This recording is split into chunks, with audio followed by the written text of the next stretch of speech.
Mas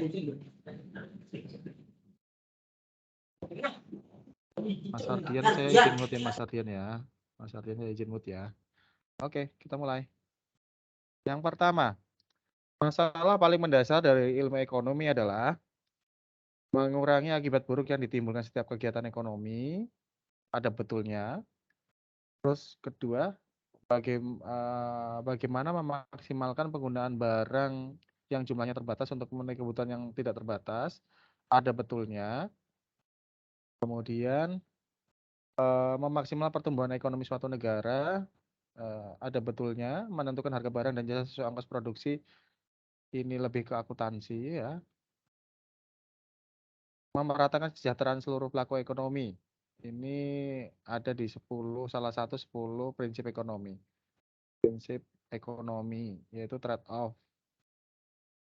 Tuh, Pak, Mas, jadi jawabannya mirip, hampir benar semua dong. Ya, benar semua. Tapi ekonomi itu ada yang utama karena sumber daya yang terbatas. Memaksimalkan penggunaan barang itu maksudnya sumber daya. Sumber daya. Penjelasannya bagaimana? Kalau teman-teman ingat mata pelajaran faktor produksi kan sama dengan natural resource, kapital, kemudian labor kan, kemudian ada teknologi ya. Kalau misalnya nggak ada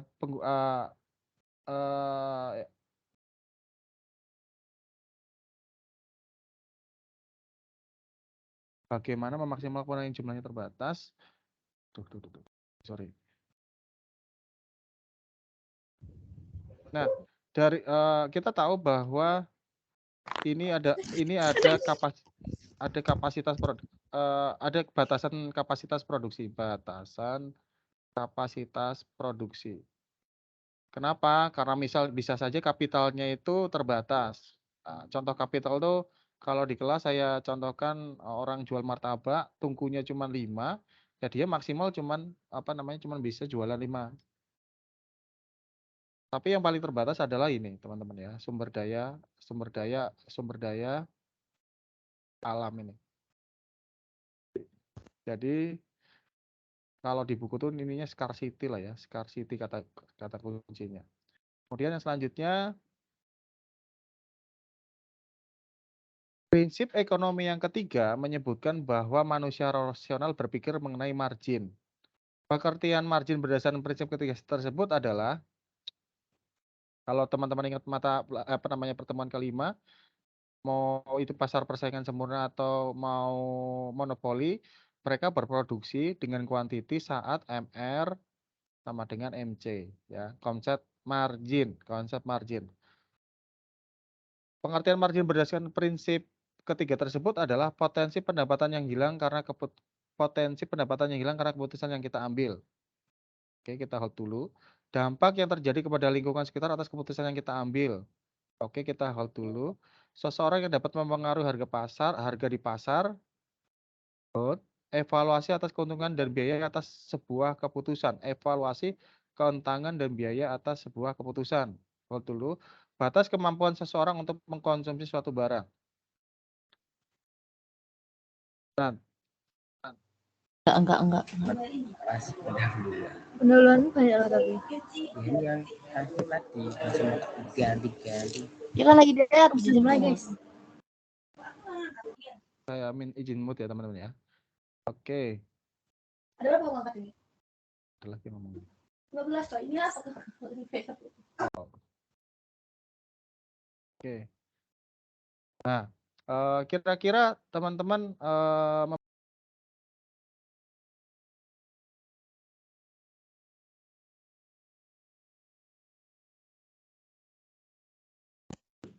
Izin Mas Adet, suaranya tidak terdengar karena ke mute.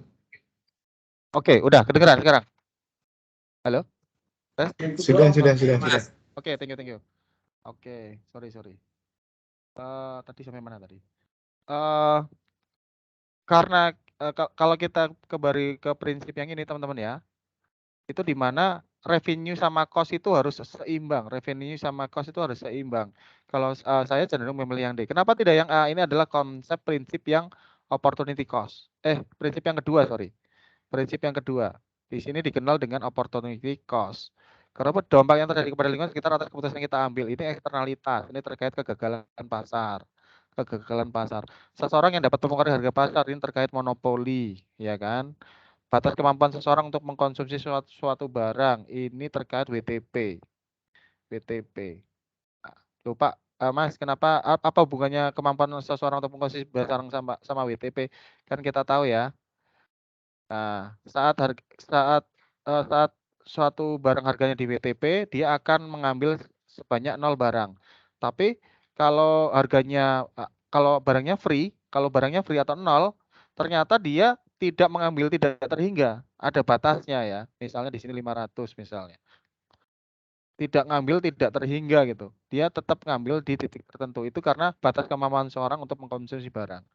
Ya, kalau teman-teman ingat penjelasan waktu di mata di pertemuan ketiga dan 2. Selanjutnya, di antara pernyataan berikut ini, manakah yang merupakan pernyataan normatif? Oke, di sini ada 2 hal, pernyataan positif sama normatif. Nah, kata kunci dari pernyataan normatif itu adalah seharusnya. Apa yang seharusnya dilakukan oleh manusia. Kalau positif itu apa adanya.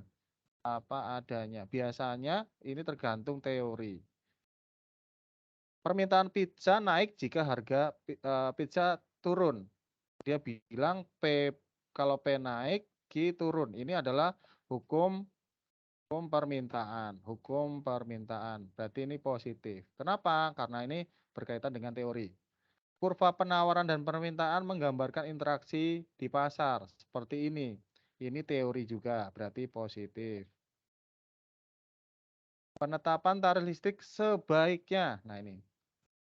Sebaiknya. Ya sebenarnya teman-teman langsung bisa jawab ya. Berarti jawabannya adalah C. Kurva PPF menggambarkan kombinasi produksi maksimal atas 2 barang. Kurva PPF yang seperti ini. Barang A, barang B. Ini teori juga. Ini teori. Kalau teori berarti positif. Akibat kenaikan pendapatan masyarakat, revenue-nya naik, permintaan terhadap barang-barang elektrik meningkat. Q-nya naik. Ini teori juga. Positif berarti. Ya, kata kuncinya tadi teman-teman sudah dapat ya. Sebaiknya.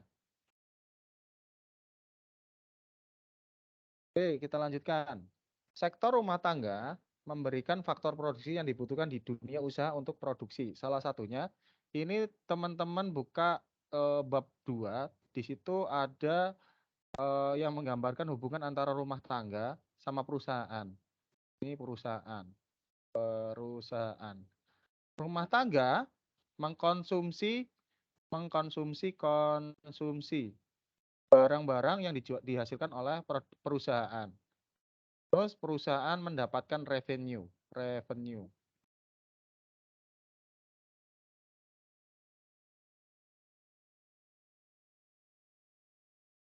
Sebaliknya, rumah tangga juga memberikan sesuatu ke perusahaan.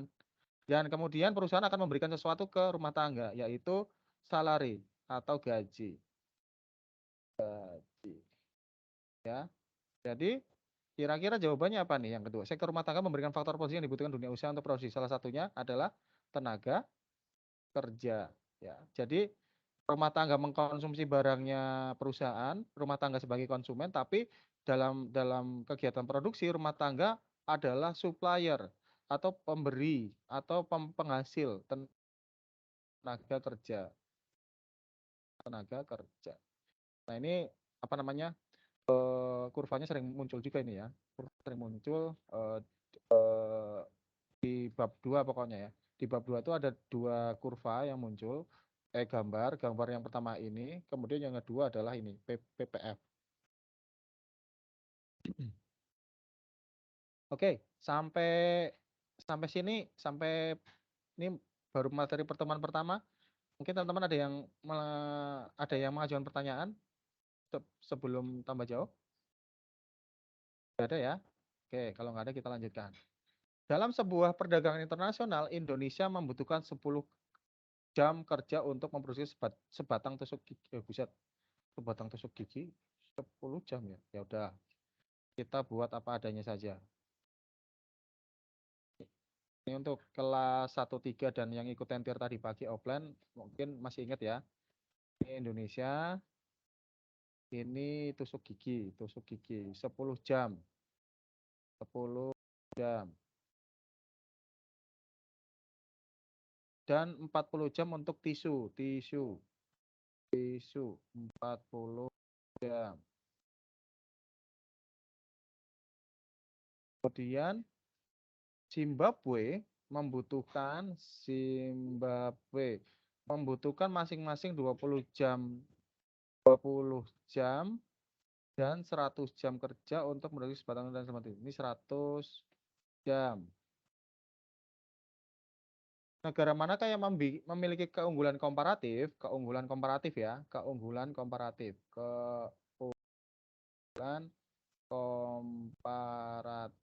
Nah, kita lihat sini ya. Ini Bhutan nggak mungkin, Malaysia nggak mungkin. Jadi jawabannya tinggal C, D, E. Terus dari C, D itu mana yang jawabannya benar. Nah, ingat, keunggulan komparatif itu adalah yang memiliki opportunity cost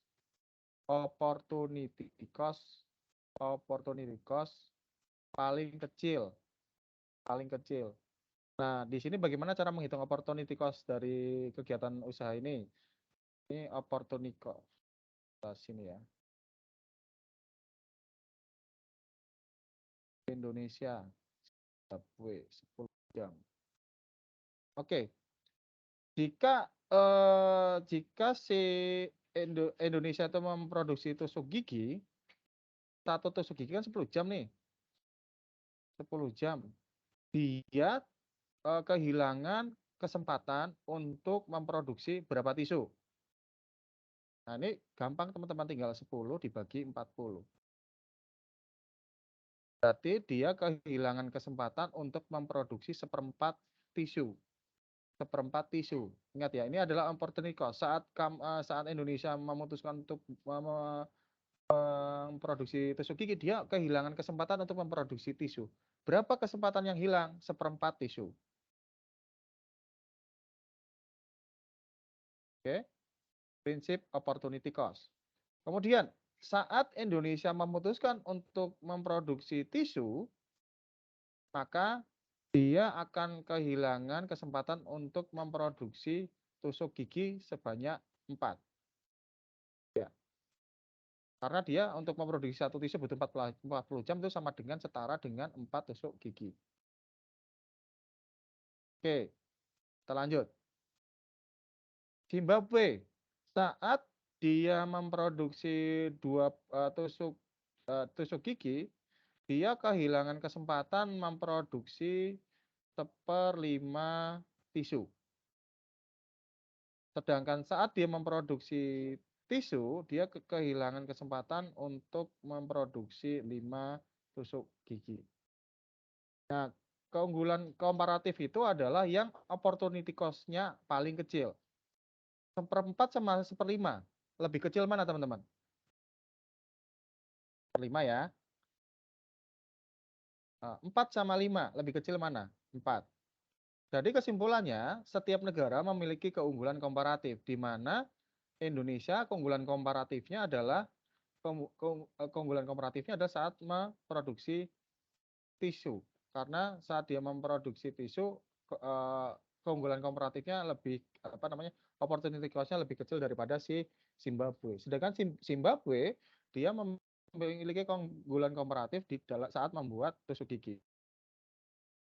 Karena dengan memproduksi tusuk gigi dia opportunity cost-nya hanya 1/5, sedangkan kalau Indonesia 1/4. Jadi jawabannya adalah kedua negara ini memiliki keunggulan komparatif. Berarti jawabannya adalah E. Nah, ini hint aja ya teman-teman ya. Sebenarnya kecenderungan soal itu kalau keunggulan komparatif itu adalah dua-duanya pasti mempunyai salah satu keunggulan komparatif biasanya. Tapi tidak selalu. Tapi selama ini saya ngerjain soal, biasanya kedua negara yang jadi soal itu memiliki keunggulan komparatif salah satu produk. Kalau saya kayak gini nggak saya hitung, ya langsung langsung apa namanya, langsung semua negara. Cuman kadang-kadang kan ditanya, Indonesia keunggulan komparatifnya apa nih? Zimbabwe keunggulannya komparatifnya apa nih? Kalau udah begitu teman-teman harus hitung opportunity cost dari setiap negara dan setiap produk. Oke, untuk keunggulan komparatif ada pertanyaan? Kalau satu lagi adalah keunggulan absolut ya, absolut. Absolut itu simpelnya adalah yang kuantitinya paling banyak dia yang menang. Misalnya ini bukan nggak ada di soal tapi apa namanya buat pengayaan aja. Kalau misalnya dikasih waktu produksi sebanyak 400 jam misalnya, misal 400 jam. Berarti nanti di sini tusuk gigi, di sini tisu ya. Tisu dikasih waktu 400 jam Indonesia dapat menghasilkan berapa nih? 40 tusuk gigi. Di sini 10 tisu. Kalau Zimbabwe di sini 55 ya. 5 ya. 50 ya. Berapa? 40. 5. 5 kan ya? 5. 8. 100 di sini 4. Di sini 50. 5 kali 2 berarti 20, sorry, 20. Nah, di sini teman-teman tinggal cari yang paling gede, yang paling gede produksinya apa. Di sini kita tahu bahwa tusuk gigi yang paling gede 40 produksinya. Tisu yang paling gede 10 tisunya. Di sini teman-teman bisa tahu bahwa Indonesia memiliki keunggulan absolut untuk kedua jenis barang. Kalau absolut itu adalah banyak-banyakan produk yang banyak-banyakan yang menghasilkan barang. Sedangkan kalau komparatif adalah mencari yang paling sedikit opportunity cost-nya. Selanjutnya, setiap pagi Akang selalu sarapan dengan menu nasi uduk dan gorengan. Saat penghasilannya naik, revenue-nya naik. Revenue-nya naik, Akang akan menambah jumlah nasi uduk di nasi uduk naik dan mengurangi jumlah gorengan. Gorengan turun. Menurut ilmu ekonomi, hal tersebut karena kita udah tahu teman-teman, defaultnya jika revenue naik, Q-nya naik. Tapi ini untuk barang normal. Di kejadian lain, Q-nya bisa turun. Ini untuk barang inferior. Berarti jawabannya nasi uduk adalah barang normal. Nasi uduk dan gorengan adalah barang normal. Jelas, gorengan bukan barang normal ya. Karena saat pendapatannya turun, dia malah apa namanya jumlah yang dikonsumsi turun. Kemudian nasi uduk dan gorengan adalah barang substitusi.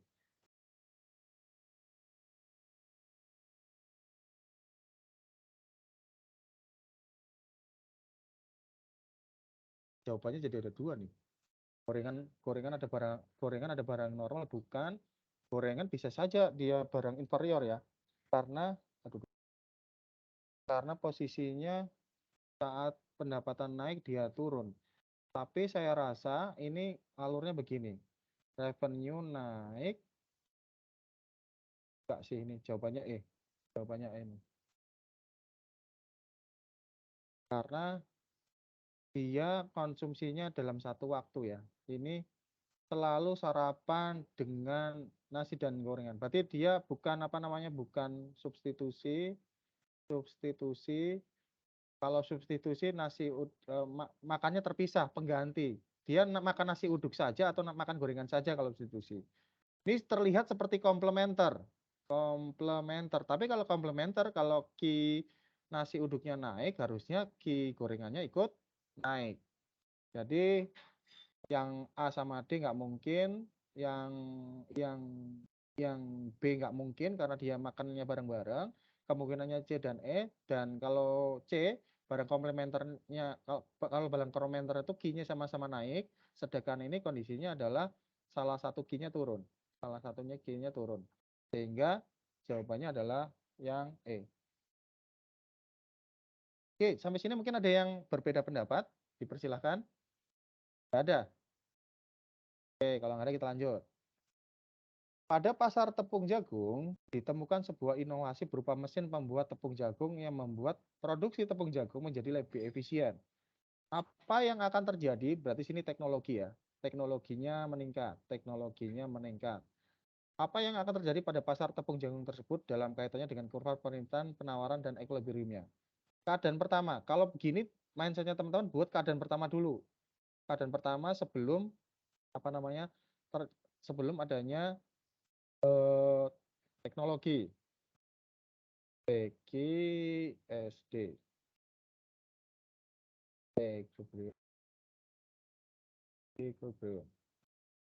Nah, di sini karena T-nya naik, makin efisien, makin efisien. Akhirnya surplus supply bergeser ke kanan.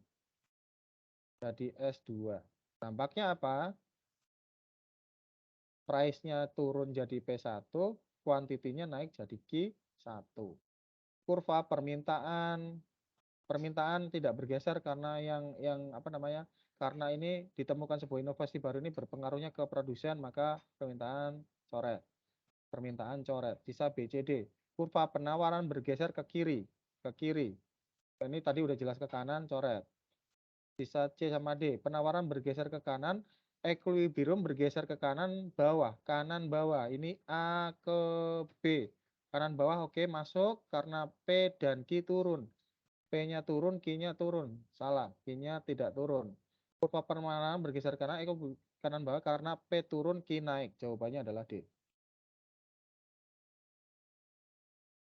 Selanjutnya, ini kayaknya di setiap tahun mesti muncul nih soal ini.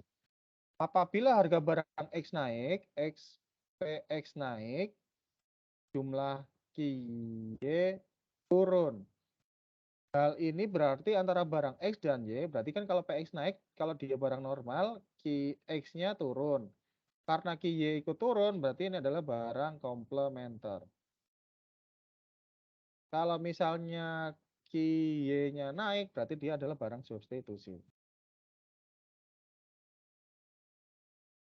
Setiap perubahan yang akan menambah jumlah barang yang diproduksi oleh penjual,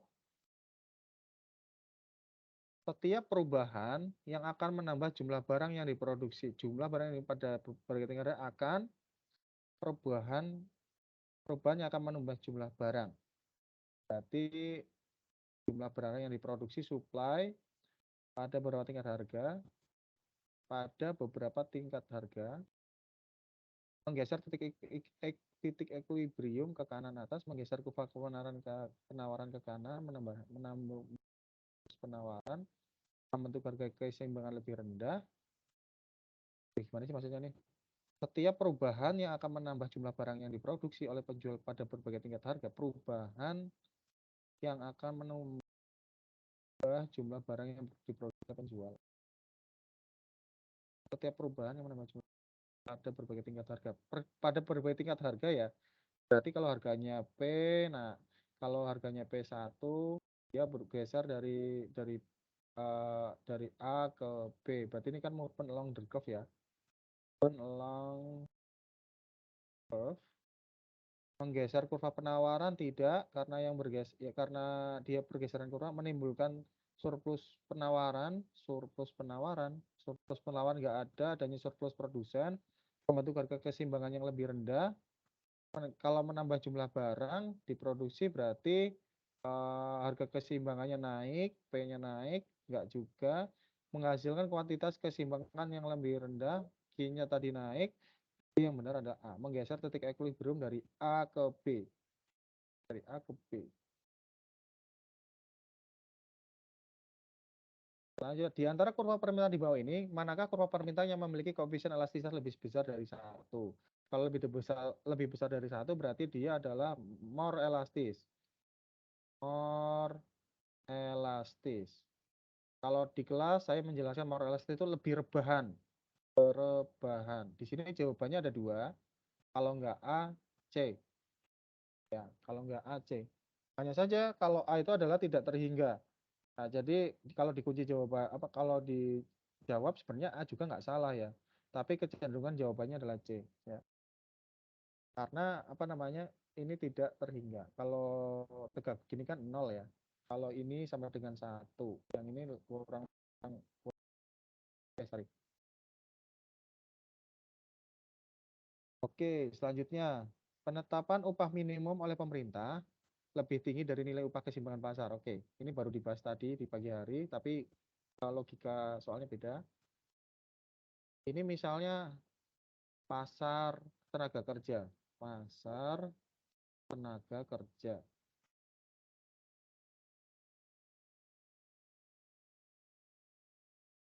Pasar tenaga kerja, di mana ini adalah price itu adalah upah, quantity itu adalah jam kerja, jam kerja, jam kerja. Jika keadaan awal adalah keadaan keseimbangan, keseimbangan. Titik P bintang Q bintang. Penetapan upah minimum oleh pemerintah yang lebih minimum, berarti ini adalah harga minimum sama ajanya harga minimum yang lebih tinggi dari upah keseimbangan. Lebih tinggi dari upah keseimbangan. Berarti dia di atas upah equilibrium di sini.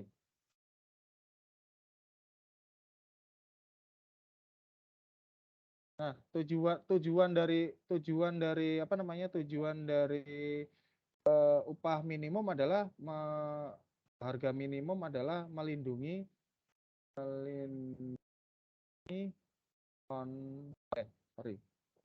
teman upah minimum ya, produsen. Di pasar tenaga kerja produsennya adalah labor. Sekarang penetapan upah minimum pemerintah lebih tinggi dari upah keseimbangan pasar, berarti karena posisinya harganya di bawah harga minimum, dia dipaksa naik dari A menjadi ke B. Dampaknya apa? Permintaan tenaga kerja turun jadi Q1. Padahal suplai tenaga kerja meningkat jadi Q2. Kalau barang ini bisa dipenuhi dengan cara apa namanya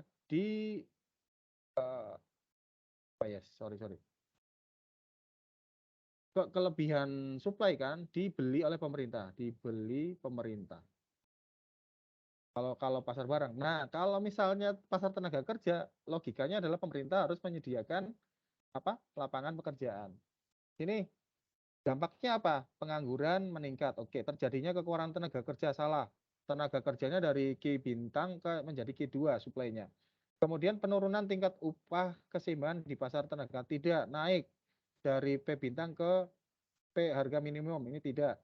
Penurunan kesejahteraan pegawai, ini nggak ada hubungannya pegawai ya.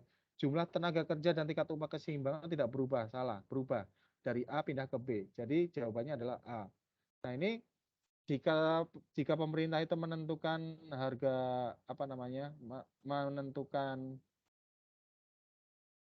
jika pemerintah itu menentukan upah minimum dari tenaga kerja, maka secara defaultnya akan muncul pengangguran. Tanggung jawab pemerintah adalah segera menyediakan lapangan pekerjaan. Makanya teman-teman kalau perhatikan sekarang itu ada fenomena di mana pabrik-pabrik itu pindah dari Jawa Barat ke Jawa Timur ke Jawa Tengah. Karena apa? Karena upah minimum di daerah Jawa Barat, macam Karawang itu sudah mulai terlalu tinggi. Apa yang perlu dilakukan pemerintah? Yang pertama adalah mereka pemerintah yang saat ini itu adalah berusaha memudahkan investasi asing ke Indonesia biar mereka membuka pabrik di Indonesia. Makanya muncul kemarin Undang-Undang Cipta Kerja yang kontroversial ya dari sisi ekonomi dan sebagainya. Itu sebenarnya adalah upaya pemerintah untuk bertanggung jawab saat dia menentukan upah minimum akan terjadi pengangguran akan meningkat ya. Kalau pengangguran meningkat tanggung jawab dong. Ya, dia berusaha menciptakan lapangan pekerjaan. Nah, kalau di barang mereka tinggal beli. Kalau ini mereka harus pemerintah ya, kita juga pemerintah ya.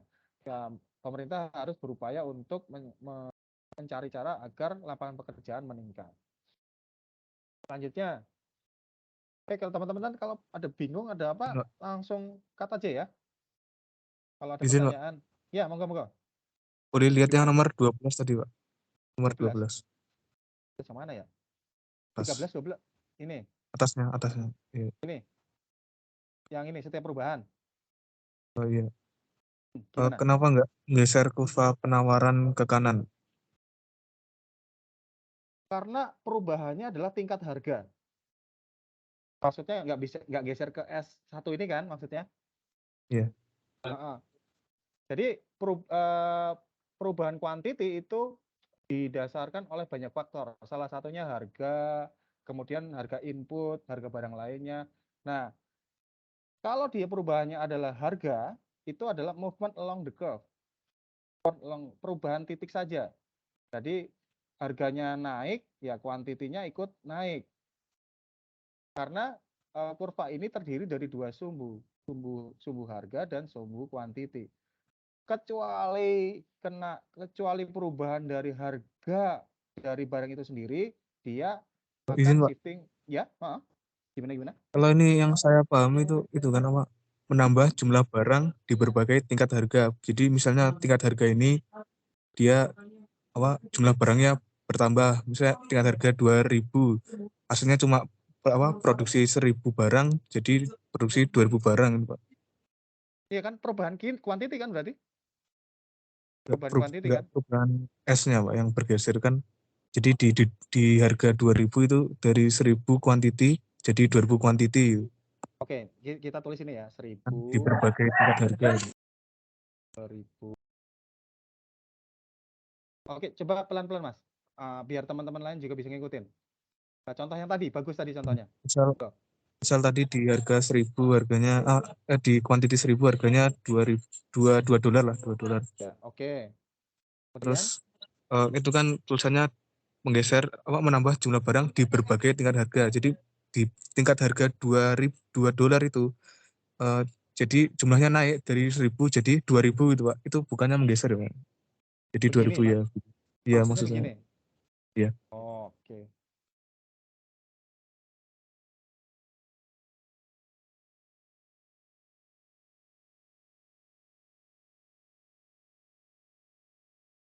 Maksudnya dari S1 ke S2 karena dia mempertahankan setiap perubahan yang akan menambah jumlah barang yang diproduksi oleh penjual pada berbagai tingkat harga. Berbagai tingkat harga. Kalau Mas memahaminya harganya tetap ya. Harganya tetap, Iya, kuantitinya nambah. berbagai tingkat harga. Iya. Ya,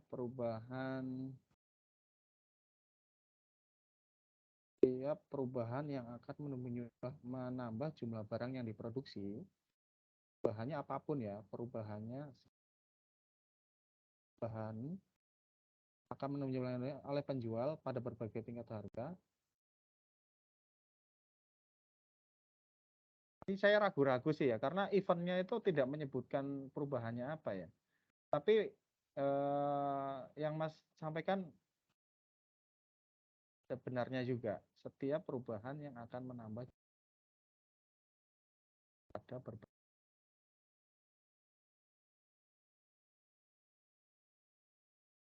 Oke lah. Oke teman-teman, saya ralat ya yang jawaban ini ya. Tapi jangan bingung. Di sini tuh yang jadi perbedaan pandangan antara saya dengan teman yang tadi bertanya adalah yang berubah itu apa? Kalau misalnya yang berubah jelas-jelas harga dari barang itu, ya, harga dari barang itu ada hanya menggeser titik equilibrium atau movement along the curve. Tapi kalau teman-teman memaknainya itu yang berubah bukan harga, selain harga, maka dia adalah shifting. Nah, di sini tadi saya menerjemahkan kalimat ini adalah ini hanya kuantiti itu berubah karena karena perubahan dari tingkat harga. Tapi ada teman yang menerjemahkan bahwa kalau harganya tetap, dia tetap apa sih namanya ya, produksinya bertambah. Ya. Kalau misal gitu nggak Mas tadi Mas, dengan harga yang sama, dia memproduksi dengan jumlah yang lebih banyak gitu ya Mas ya? Iya. Oke. Jadi ada event yang membuat proses produksinya lebih efisien dengan harga yang sama dia bisa memproduksi lebih besar. Berarti ada event selain non harga. Non harga ya. Non harga barang itu sendiri. Itu jawabannya bisa B. Jawabannya bisa B. Nah, ini karena kita berbeda ini, nggak apa-apa Mas ya. Tapi teman-teman harus tahu konsepnya. Jangan terpaku dengan soal ini, tapi terpaku konsepnya. Jika pertanyaannya, kalau jelas kalimatnya itu yang berubah adalah harga barang itu sendiri, jawabannya A. Tapi kalau udah jelas perubahannya itu karena selain non harga, faktor lain selain non harga, maka jawabannya adalah B. Oke ya teman-teman ya, jangan terpaku sama soalnya. Di sini kami berbeda pendapat karena saya menerjemahkan ini adalah perubahan, tidak ada perubahan faktor lain. Sedangkan teman kita tadi menyatakan bahwa ini ada perubahan dari faktor non harga. Kurang lebih gitu ya Mas ya, kita sepakat ya. Beda menerjemahkan soal, nggak apa-apa kan? Iya. Oke, tapi teman-teman yang lain nggak usah bingung. Patokannya adalah ini, harga. Harga. Soal ini di soal ini kita jelas nggak nih yang berubah harga atau non harga? Kalau yang berubah berubah itu harganya saja, hanya menggeser titik equilibrium. Tapi kalau non harga shifting kurva. Ya, kurang lebih gitu ya. Saya nggak ini Mas, saya nggak anti nggak anti saya harus benar ya. Jadi yang penting saya kata kuncinya saya sampaikan ke teman-teman. Jangan terpaku soal yang ini, tapi teman-teman harus memaknainya. Apakah ini terkait harga barang itu sendiri? Kalau iya, jawabannya A. Kalau tidak, jawabannya B. Terima kasih Mas ya atas masukannya. Kita lanjutkan ke soal sampai ini ya.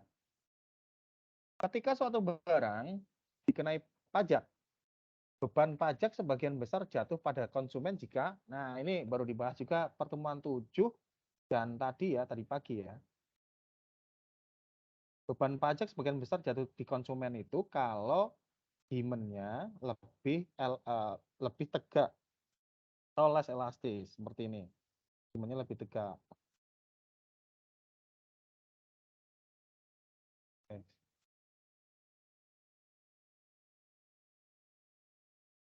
Timbangannya price, quantity, dan kita buat pajaknya segitu ya.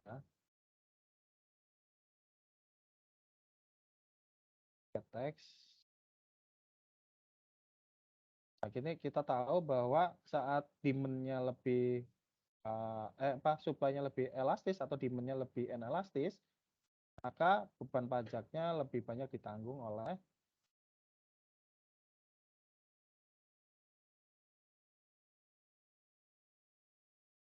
banget ya. Nah, intinya inilah ya. Kok jelek.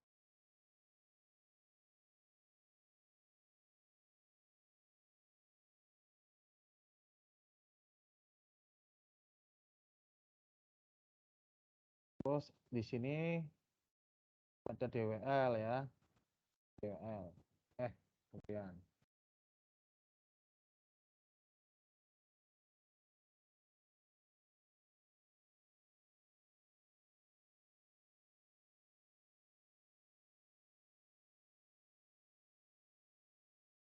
Ini teman-teman ini DWL-nya. Pajak, ketika suatu barang dikenai pajak, beban pajak sebagian besar jatuh pada konsumen jika pajak dikenakan pada konsumen. Ini tadi udah diskusi. Walaupun itu pajak konsumen, tapi yang menanggung pajaknya ya produsen ya konsumen. Ini tadi dua ini tidak. Penawaran inelastis dan permintaan elastis. Tadi sudah saya sampaikan ya. Yang inelastis adalah pemerintah. Berarti jawabannya ilustrasinya ini. Ya, yang pink lebih gede daripada yang biru. Oke, selanjutnya. Berikut ini merupakan karakter pasar persaingan sempurna kecuali A oke, produsen bebas masuk keluar masak oke, harga ditentukan pasar oke. Ini masih ragu, barang yang diperjualbelikan cenderung mirip homogen. Udah jelas ya. terdapat campur tangan pemerintah, kecuali. Selanjutnya, timbulnya kerugian beban baku monopoli atau DWL terjadi karena kita recall. Kurvanya kurvanya monopoli ya. Pertama kita gambar Nike dulu. Nike ini adalah T. Kemudian MC ini bisa setara dengan Y. Kemudian kita gambar AR. AR itu setara dengan 5. Kita gambar MR. R. Nah, untuk optimal di monopoli, ingat price lebih besar dari MR sama T. Jadi dia berproduksi di sini Q1 dengan price-nya adalah price 1. Timbulnya kerugian beban baku monopoli terjadi karena kan kita tahu gara-gara monopoli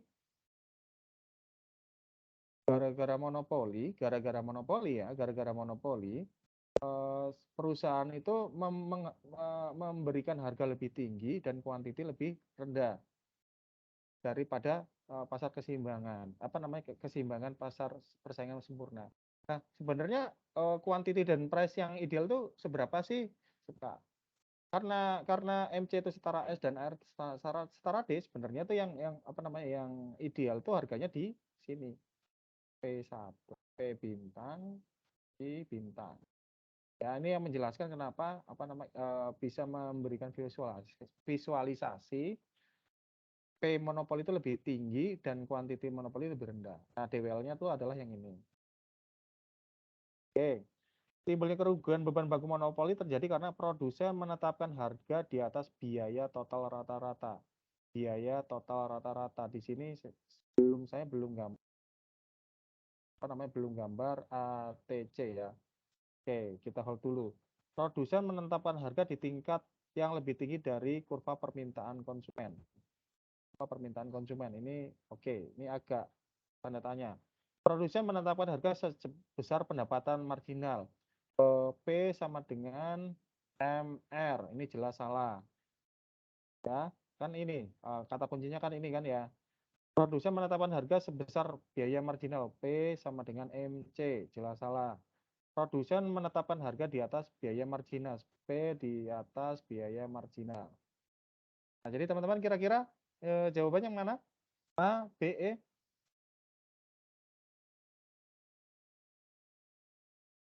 Mas. Ya. Oke. Selanjutnya. Izin Mas. Ya. Kalau biaya total rata-rata di kurva itu ditaruh mana Mas? Di sebelah mana? Biaya kurva ATC kan maksudnya ya, ATC itu bisa macam-macam.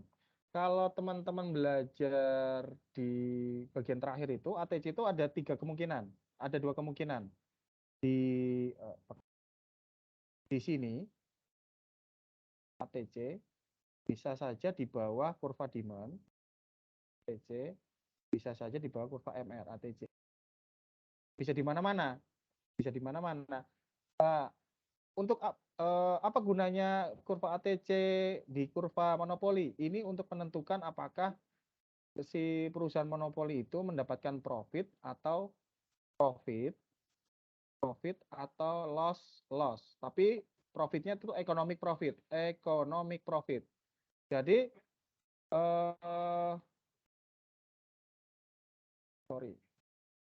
saat kurva ATC itu di atas kurva demand, dia akan mengalami kerugian. Kenapa? Karena harganya di sini, ya pakai bahasa awam saja lah, cost-nya lebih tinggi daripada revenue-nya gitu. Seberapa besar kerugiannya? Sebesar ini. Tinggal dia memproduksi di sebesar Q kan, ini teman-teman tarik titik ke atas. Kemudian tarik garis ke kanan. Ini adalah loss monopoli. Kalau misalnya dia ada di bawah kurva demand seperti yang ATC2 ini ya, dia menerima yang namanya keuntungan. Sebesar apa keuntungannya? Sebesar ini ya. Coba ya. Besar price di sini ya. Besar makin di bawah economic profitnya makin gede. Mas, apakah di monopoli terdapat konsep zero economic profit? Ada. Saat ATC itu bersinggungan dengan kurva demand. Bersinggungan. Jadi kondisinya seperti, saya gedein ya biar agak kelihatan ya. Saat posisinya seperti ya, ini anggap aja nempel ya, nempel nggak berpotongan tapi bersinggungan. Ini ATC zero economic profit. Ini jadi sebenarnya konsepnya mirip-mirip seperti kurva pasar persaingan sempurna ya. Tapi dia bersinggungannya dengan kurva dengan price Oke. Gini Mas ya. Jadi ATC-nya bisa di atas, di bawah bersinggungan dengan kurva D. Kurang lebih gitu. Gimana Mas? Siap, Mas. Paham. Oke, sip. Oke, selanjutnya. Mekanisme harga ditentukan oleh satu-satunya produsen. Konsumen tidak memiliki daya dalam menentukan harga. Kondisi tersebut ditemukan pada pasar, udah jelas ya. Oli ya. Salah satu ciri pasar oligopoli adalah penjual yang menentukan harga. Terdapat satu penjual, udah jelas salah. Free entry, free and exit. Barang bermacam-macam. Ini monopolistik. Harga yang ditekan perusahaan, harga yang di P sama dengan biaya marginalnya. Ini perusahaan persaingan sempurna. Kira-kira jawabannya A atau C, teman-teman? Oligopoli. A. Ya, yang mana? Yang A, Mas. Yang A. Kenapa bisa dia menentukan harga? Tapi nggak menentukan harga mutlak gitu, Mas. Karena dia Soalnya kalau uh. yang C itu, seingat saya penjual produsen tuh pokoknya nggak mudah keluar masuk, Mas. Karena kapasitas produksi ya. Kayaknya ya. Salah satu ciri pasar oligopoli adalah penjual yang menentukan harga pasar, price maker. Terdapat satu penjual jelas salah, barang bermacam-macam jelas salah, harga yang ditetapkan proses sama dengan bayar. Salah ya, PMC ya. Karena kurvanya oligopoli itu mirip-mirip monopoli sebenarnya. Cuman teman-teman nggak belajar di MenQ pengendalian monopoli. Oke, ini adalah A. Oke, sekarang kita lanjut ke pertanyaan soal esai. Soal esai itu biasanya soal esai itu bisa dua kemungkinan, soal konsep dan soal hitungan. Kalaupun ada hitungan di pengantar ekonomi itu hanya hitungan sederhana menghitung titik keseimbangan pasar, nanti ada variasinya ada pajaknya, price ceiling, price flooring. Kalau price ceiling berarti ceiling itu bagaimana pemerintah kalau ada masalah bagaimana, kalau price flooring kalau ada masalah bagaimana, mau impor atau mau barangnya dibeli oleh pemerintah. Berapa besar yang dibeli pemerintah? Atau kalau tax seberapa banyak pajak yang dipungut oleh pemerintah? Oke, sekarang konsep yang pertama. Menjelang bulan puasa, minat konsumen untuk membeli daging ayam meningkat. Di sisi lain ternyata terjadi lonjakan biaya produksi daging ayam. MC cost naik. Meliputi biaya pakan ternak dan ongkos vaksinasi ayam. Cost naik, minat naik, cost naik. Jelaskan perubahan apa yang terjadi dalam permintaan daging ayam dan pengaruhnya terhadap tingkat harga dan kuantitas keseimbangan pada pasar daging ayam. Yang pertama, event pertama teman-teman buat harga keadaan awal dulu. Keadaan awal adalah demand, supply, P, Q. Ada di Q bintang, ada di price bintang. Terus event kejadian kedua.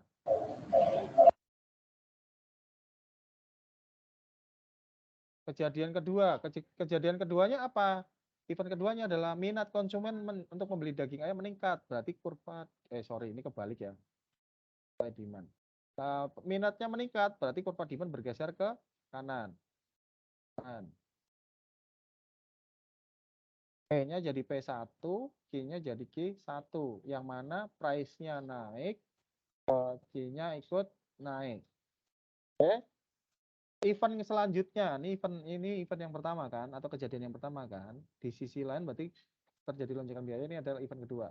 Berarti gara-gara lonjakan biaya, supply-nya menjadi lebih sedikit. Berarti supply-nya bergeser ke kanan. Ke kiri.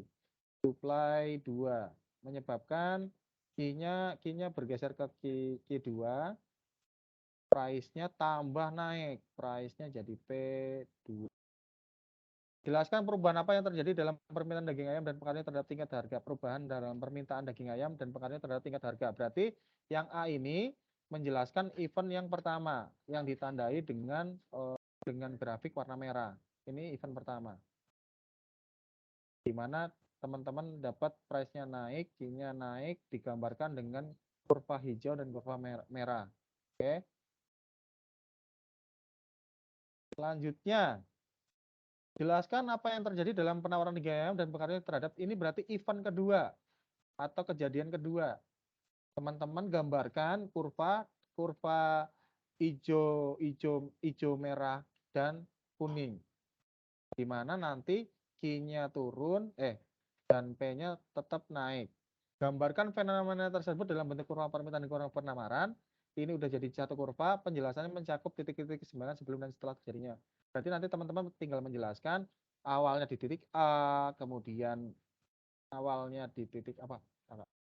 Awalnya di titik A, kemudian bergeser ke titik B, kemudian bergeser di titik C. Udah gitu doang, ini konsep ya. Ini masalah konsep ya. Jadi sebenarnya A, B, C bisa teman-teman gambarkan dengan satu kurva, satu gambar, tapi penjelasannya teman-teman kalau bisa berikan impresi pada dosen ya, ada gradasi gitu loh. Event pertama, event kedua, event ketiga. Oke, untuk soal konsep pertama ada pertanyaan? Gampang ya, karena ini udah dibolak-balik aja, udah sering diulang-ulang. Kalau nggak ada kita lanjut. Equilibrium pasar suatu barang mula-mula tercapai pada saat P100 dan Q120.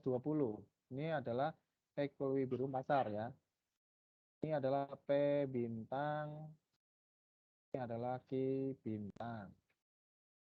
Pemerintah berinisiatif untuk mengenakan pajak sebesar 50 untuk setiap produk, sehingga jumlah barang yang terjual turun dari 120 menjadi 100 unit. Nah, turun, jumlah barang yang terjual turun dari 120 turun menjadi 100. Ini Q2 setelah pajak. Terus nanti mesti ada pertanyaan. Loh, Mas, itu katanya naik 50, kenapa kenaikannya cuman 125? Karena di konsep ekonomi itu beban pajak ditanggung penjual dan pembeli. Nah, ini kemungkinan elastisitasnya sama dengan 1 sehingga dia berbagi rata beban pajaknya. Yang konsumen surplusnya 25, di sini 25. Berdasarkan informasi tersebut, hitunglah surplus konsumen, surplus produsen, dan total surplus belum pajak. Surplus konsumen adalah segitiga, adalah bidang A plus B plus C. Ini surplus konsumen. A-nya berarti sama dengan setengah dikali ini ya, dikali 120 dikali ini berapa nih? 200 ke 100, 100. Sama dengan 6 kali 100 berapa? Ya.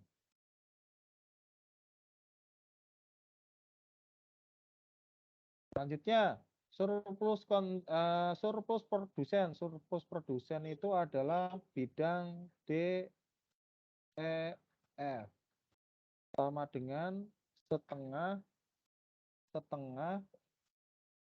sama ya, 120 dikali 100 sama dengan Total surplus sama dengan surplus konsumen plus surplus produsen. Atau bidang A, B, C, D, E, F sama dengan plus surplus konsumen dan surplus produsen setelah pajak. Berarti teman-teman menghitung luas segitiga A.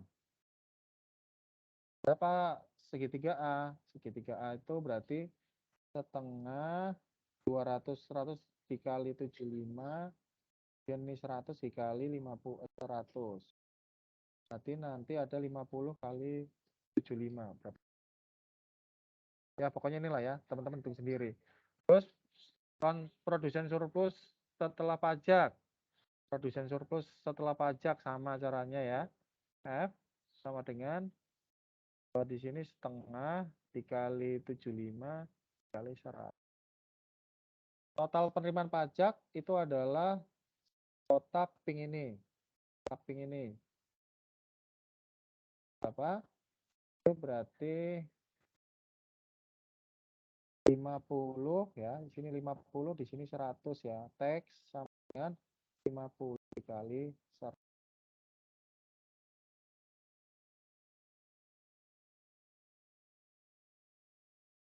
Kemudian DWL yang tercipta akibat pengenaan pajak. DWL-nya yang mana teman-teman? Nah, sering bolak-balik ya. Itu adalah segitiga C dan E. Berapa luasnya? Berapa luasnya? Luasnya berarti luas segitiga CE ya. Setengah 50 dikali ini ya. Yang ini ya, 20. 20 dengan 10 dikali 50. Berapakah total surplus setelah pajak? Total surplus setelah pajaknya berarti A ditambah B ditambah D ditambah F. Oke. Untuk ini teman-teman ada pertanyaan? Monggo kalau masih bingung. Ada? Oke, kalau nggak ada kita lanjut ya.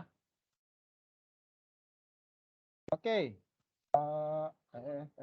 Hilang. Harga tanah di Jakarta sangat mahal, mencapai puluhan juta per meter persegi. Akibatnya banyak masyarakat tidak mampu membeli rumah di tengah kota. Di tengah kota. Nah, tadi. Sebagian diantaranya memilih mengontrak di rumah susun yang dekat dengan tempat bekerja. Oleh karena kebutuhan yang begitu besar, banyak pengembang yang membangun rusun untuk disewakan. Suatu hari, Gubernur DKI Jakarta melakukan sidak di sebuah rusun dan mendapatkan harga sewa per unitnya mencapai 1 juta per bulan. Price-nya sama dengan 1 juta. Gubernur menganggap harga sewa tersebut terlalu mahal. Ia ingin menciptakan Jakarta yang terbuka untuk semua lapisan masyarakat, termasuk memberi kesempatan kepada daerah miskin agar bisa tinggal di tengah kota Jakarta. Maka dibuatlah perda pembatasan harga sewa rusun sebanyak 500.000 per bulan. Berarti ini adalah price tidak boleh di atas itu price ceiling atau harga maksimal P maksimal sama dengan 500.000. Buatlah analisis singkat tentang kondisi pasar sewa rumah susun ketika perda tersebut diresmikan. Oke, kita tinggal buat ilustrasi kurva sederhana ya teman-teman ya, yang menggambarkan bahwa price awalnya itu adalah P1 atau P1 adalah 1 juta. Dengan key-nya kita tidak diketahui di soal ya, key-nya tidak diketahui di soal. Kemudian dikasih price ceiling. Price link-nya di bawah harga pasar. Segini ya misalnya. P2 500.000. Nah, teman-teman tinggal ngasih gambaran. Ngasih gambaran bahwa dampaknya adalah supply-nya berkurang dari Ki bintang ke Ki1, tapi demand-nya meningkat dari Ki bintang menjadi Ki2. Terjadi surplus permintaan. Terus kemudian teman-teman bisa ngecap atau bisa ngarang ya, apa yang harus dilakukan pemerintah untuk memenuhi kebutuhan dari dari rusun itu. Bisa saja pemerintah membuat rusun milik pemerintah. Jadi nyewanya ke pemerintah gitu. Rusun pemerintah. Intinya pemerintah harus bisa menyediakan rusun sebanyak Q1 sampai Q2. Oke? Sampai sini ada pertanyaan? Oke, kalau nggak ada kita lanjut. Izin, Pak. Oke, monggo. Izin, Pak. Misal key-nya diketahui, Hmm, itu Ya. berarti bagaimana misalnya misal Kalau key-nya misalnya di sini 100 gitu ya misalnya ya. misal Ya, misalkan misalkan 100. Nah, kalau untuk mengetahui Q1 kan teman-teman harus tahu persamaan supply dan demand-nya juga kan. Ya, mungkin soalnya seperti ini misal ya. misal Misal ya seperti ini ya Pak, sudah ada angka-angkanya ya. Ya misalnya di sini 50, di sini 150 misalnya ya. Berarti teman-teman tinggal bilang berarti pemerintah DKI Jakarta harus menyediakan paling enggak 150 dikurangi 50 sama dengan 100 tempat sewa rusun yang dapat disewa di harga 500 ribu per bulan. Nah, cuma gitu doang sih, Mas. Gimana, Mas? oh berarti tinggal menghitung luas apa segi 4 Selisihnya aja. yang Enggak ada ini enggak ngitung segi 4, cuma ngitung selisihnya aja. Selisihnya berapa? Kan oh kalau pakai harga pasar tersedia 100 gara-gara price ceiling yang mau menawarkan sisa 50 tapi permintaannya meningkat 150 kan berarti ada excess demand nih sebesar 100 ya. Ya 100 ini harus disediakan oleh pemerintah gitu. Enggak cuman naruh kebijakan doang tapi lepas tangan. Kalau tidak ya masalah perumahan tidak bakal terselesaikan di DKI Jakarta. Ya paling ngecap-ngecap gitu sih, Mas. Ini nggak sampai gambar DWL dan lain sebagainya, nggak sampai.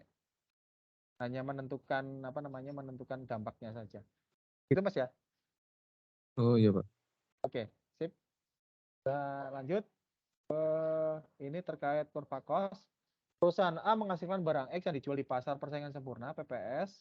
Harga jual barang X adalah 10, kurva biaya di hadapan perusahaan A untuk membeli barang X dan kurva penerimaan barang X bagi perusahaan A ditunjukkan dengan berikut.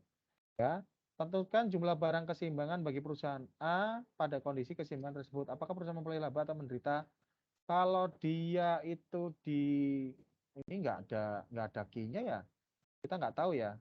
Apa saya salah crop ya? Anggap aja ini 100 lah ya, anggap aja ini 100 lah ya. Ini soalnya nggak kelihatan. Anggap aja ini 100 nih, kayaknya saya salah crop ini. Anggap ini aja ini 100. Tentukan jumlah barang keseimbangan bagi perusahaan A pada kondisi keseimbangan tersebut. Apakah perusahaan memperoleh laba atau menderita? Kalau misalnya di soal diketahui 100 berarti tentukan jumlah barang keseimbangan bagi barang keseimbangan. Kalau ini PPS berarti P sama dengan MC sama R.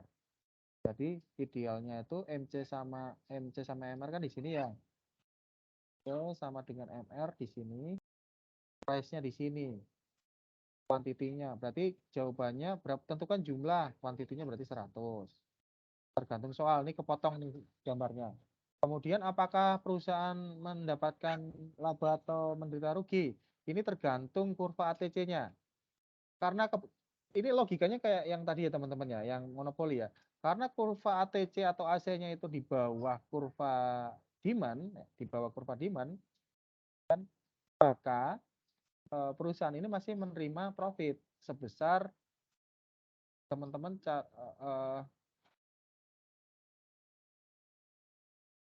sebesar bidang ini.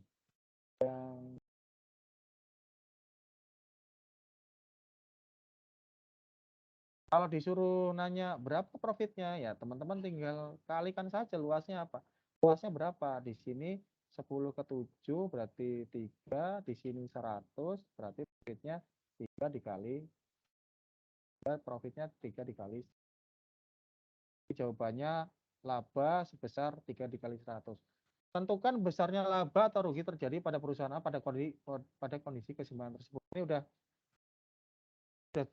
disampaikan ini adalah laba ya. Terus pertanyaan selanjutnya nggak ada di sini. Pertanyaan C. jika harga sama dengan 7, apa yang terjadi pada perusahaan ini? Ditujukan dia posisinya ada di sini ya. Ada di sini ya. Ini adalah kondisi di mana terjadi zero economic profit. Di sini dia masih jualan. Tapi kalau harganya di bawah 7, price-nya misalnya 5, maka sebaiknya di jangka pendek, di bawah V ya, AVC ya. Di sini di bawah misal sorry ini teman-teman ntar bingung ya. Sorry. Kok dicoret-coret.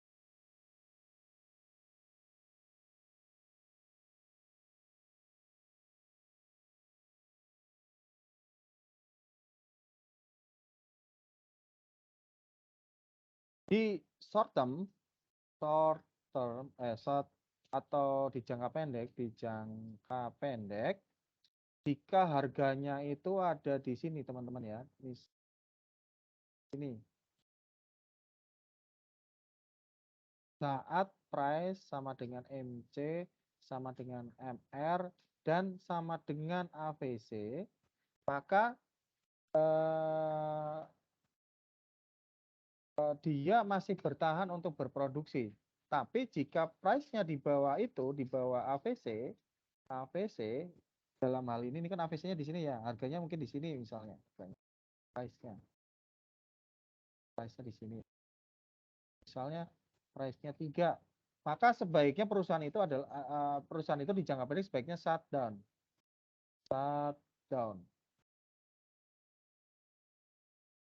Nah, jika di jangka panjang maka tidak ada kurva AVC dan tidak ada kurva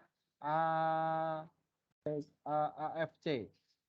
Maka patokannya adalah titik singgung dari titik singgung antara ATC dengan price di 7 ini.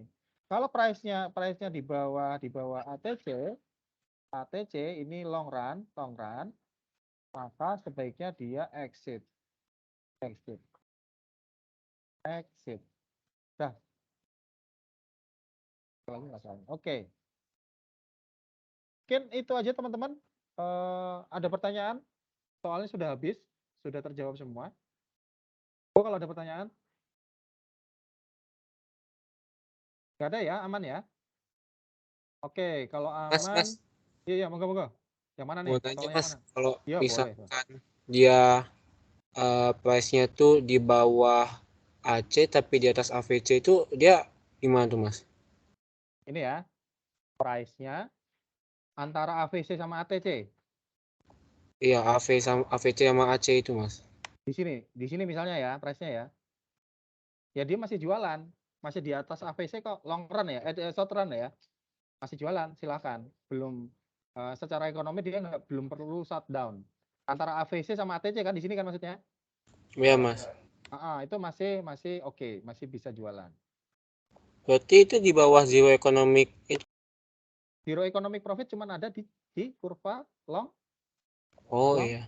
Long run ya, long run, cuma ada di long run. Itu bis, aman. Oke, aman Mas, makasih. Yuk, yang lain teman-teman. Ya wes, kalau nggak ada, itu dulu teman-teman.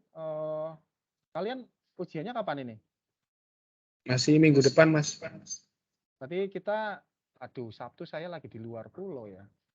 Tadi kalau saya dapat sinyal, kebetulan saya dinas ke Sulawesi Tengah di Kabupaten Tojo Una-Una.